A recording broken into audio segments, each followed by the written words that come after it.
Get back home this past week, and it took a total, complete effort by our group to beat UTSA and start off 1-0 in conference, and that was something that we've really stressed, especially this past week, through the week of practice, making sure that we were locked in on going 1-0, correcting our mistakes in the previous weeks, and I felt like we did that. I was encouraged by the way we started the game. We started fast on all three phases. Took the ball down and scored, and really from then on out never let up throughout the entire game. So, from start to finish, like I said, it was our most complete game, and I was really proud of the effort that our guys gave throughout the all four quarters of the game.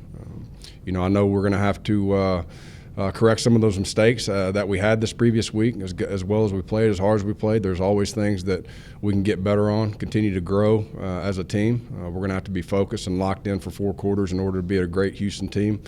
Don't let their record fool you. They've had a very, very tough early schedule, and I know that what you see on tape is they're an explosive team that it'll be a great challenge for us. So we're going to have to be locked in and ready to roll for 4 quarters. That'll open it up.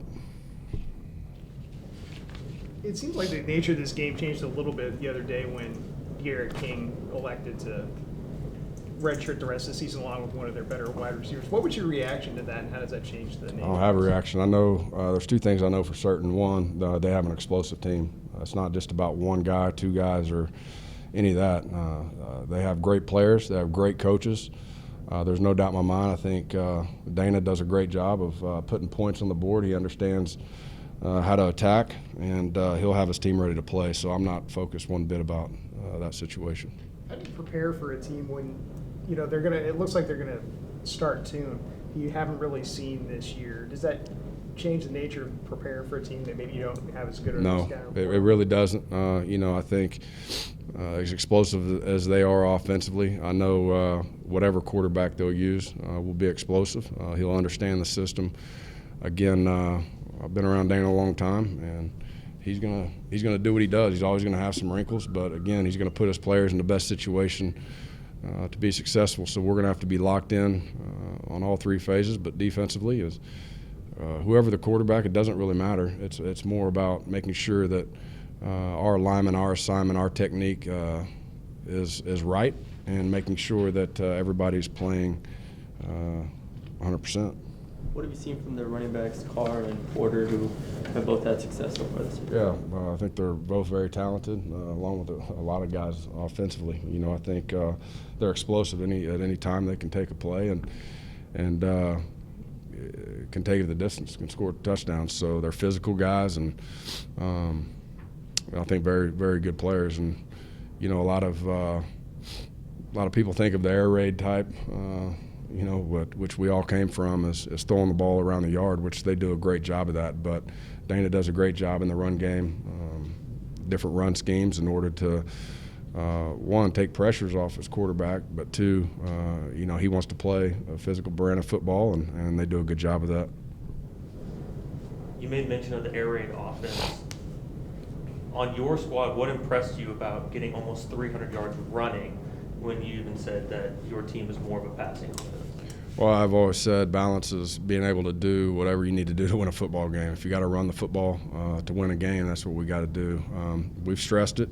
I want to be a physical team, and I do believe it starts up front on both sides of the ball, offensive line and defensive line. And when you can control the line of scrimmage, great things are going to happen. Another reason running the football, I don't think whenever you can get out and truly play that physical and with your backs, your O-lines, your receivers on the perimeter blocking. If you can continue to gash, teams, it's demoralizing. It really is. And so something we've stressed. We take great pride in it. But, again, we're going to have to be able to do everything well in order to have the season and the success that we want. And so there's going to be days that, we're going to have to run the football great. There's going to be days we have to get the ball down the field. And so whatever it takes to win a football game, that's what we're going to try to get accomplished. We've seen more production from Jair Shorter the past 2 weeks. What have you seen from him in practice that he's been able to put these 2 weeks together? He's really growing. Came in, he was raw, And I think you can just see the confidence he's gaining every week. He's a big, explosive guy, big target, and learning how to set up his routes, learning how to use his body and his strengths. I just think he's continuing to work and get better. I've been extremely proud of the effort he's put into it, not only on the field, but the work he's put in off the field in the film room and with Coach Maynard. And so, I'm very, very excited about his potential and a lot of those guys at that position. I feel like, again, we've had a pretty deep group, especially at the running back and wide receiver position. We just got to keep them coming and get some of those young guys stepping up and just making routine plays. What did the offensive line show you against UTSA, and how far they've been able to come just in this season? Yeah, I think they've really grown a lot. We have some experience on the inside. We have some new faces, maybe on the outside on the edge with our tackles. But they're competing hard every day. Coach Langston, that's that position they've grinded. They really have, because again, I put a lot of I put a lot of strain on them in the sense of I believe it starts up front, whether it's running the football, protecting the quarterback. That's where it all starts. And so we've worked hard. I love where we're at. Chemistry's great. And we just got to keep them coming. We're nowhere near where we haven't reached our full potential yet. So we have a lot of things we can clean up and work on. But I like the mentality of the group right now. Early in the season, y'all struggled a little bit with penalties, averaging almost 90 a game in yards. What does this team mentally need to change moving forward? You said going up against a tough Houston team. Yeah. What mentally needs to change moving forward through your schedule? Well, first off, you're going to have some aggressive penalties. Some of it's the way they're calling the game, and I can live with some of the aggressive penalties. You have to understand how they're calling a game and in order how aggressive or non-aggressive you need to be, depending on what they're calling. But the ones that burn me are the pre- and post-play penalties, making sure that no false starts, offsides, after play, extra late hits or personal fouls. That's things that you can't. That's an undisciplined football team.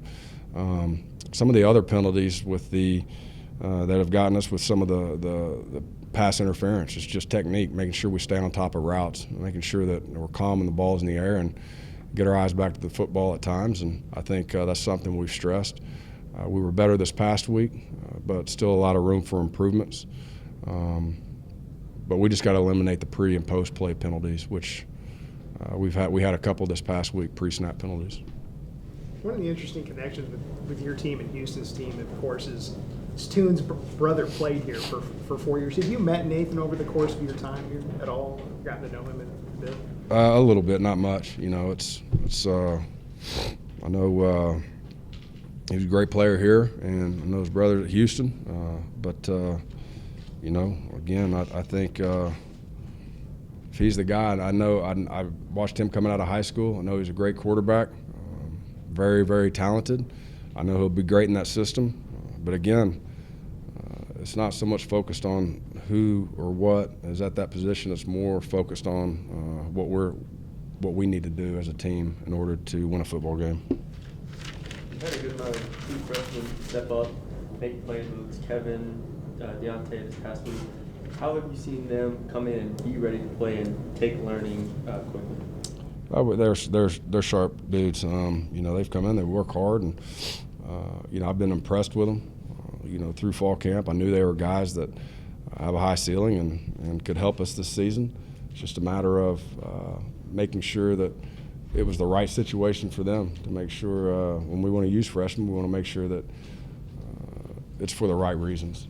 You would love to be able to redshirt every freshman and make sure, and I've said this before, to develop them, get it bigger, stronger, faster. But at the same time, if you can help this team and for whether it's whatever it is on special teams, with the depth or a starter, you got to step in and make plays. We believe in all our guys. That's why we coach them, and they've done a good job so far. Defense hasn't allowed a touchdown in the past 7 quarters. What have you seen from them, how they were able to put that together? Well, I think it's a couple things. One, little details in practice. That's where it starts. I think they've worked really hard on mastering their alignment, their assignment, their technique, stuff that, you know, we've played hard defensively all season. I don't think there's any game that I came back and said, you know what, we had a bunch of loafs, we weren't giving it our all. We just haven't played smart at times. So I think, you know, just locked in during practice and preparation and making sure that you're doing what your coach should do. Two, I think, you know, Coach Ref's done a great job of understanding the strengths and weaknesses and making sure that he's going to try to put them in the best situations to be successful as well. It's a two-way street. Us as coaches and players, we all have a job to do. And at times it's, you know, we got to make sure that offensively, defensively, special teams as a coach, you're the leader on that side. You got to make sure you do what, you know, you play to their strengths as well. So it's kind of both ends, you know. You talked a little bit after the game about adjusting without Rico Bussey. As you guys have gone through practice this week, do you feel better about the guys stepping into those roles in the past? Yeah, I mean, through the season, there's always going to be things that happen. Every year is a little different. Whether it's Rico or Kelvin's been down at times, you know, with Pirtle stepping up. It's never about one guy. It's never about one coach. I promise you this. If I'm not here, this is a great university and somebody else is going to step in and do a great job. That's how it works. So our guys realize that, and that's why we all work hard. We don't just develop one guy. We try to develop all guys and get them reps. And so if a case like that happens, they're able to step in, be confident, and go out there and make plays. And you know, I think again that's a credit to our guys and their confidence. But at the same time, you know, our coaches, they do a great job with all of our players. Rico has a long road ahead of him, but what is it that you know about him that makes you hopeful about him overcoming this? He's a tough kid. He's a tough kid, and he has a lot of passion about football. You know, and when someone you know, wants something so bad, I promise you they're going to work and do everything they can possible to make sure that they have a great recovery.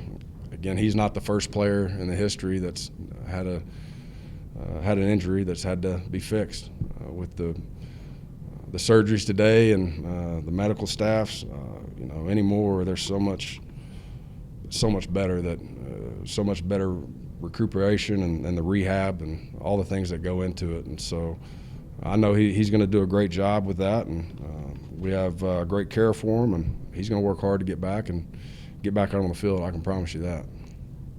What's you and Dana's relationship like, and just how has it gone over? Dana and I. Dana's. I've known Dana a long time. Been a good friend of mine and good mentor. When I went to Texas Tech, he was, you know, our co-offensive coordinator with him and Coach Dykes and Coach Biedenbow, Lincoln, Leach. There were a lot of us, you know, and we were a tight group. So yeah, our relationship's great. I think he's still mad that I armbarred him one time in the weight room, but other than that, I think it's okay. Was that when you were at Tech? Oh yeah. You mentioned Shorter and how he's kind of progressed. He had the one drop. Did he bounce back from that really well and just continue to work and progress? He's continuing to work. You know, we got to catch the football. There's no doubt. I mean, when the ball's in the air and you're getting targeted, you gotta make sure that you got to catch the ball. That's what a receiver does. But at the same time, you know, I like where his mindset's at. He's confident. He doesn't get down, never too high, never too low. But he's worked extremely hard. Like I said it earlier. You know, I'm proud of his growth, and he's not content. He's going to continue to grow and get better as we move forward. Does he just have a really unusual combination of size and He's speed? big, fast, and strong. He can go down the field. He can catch the ball, and he's a great weapon.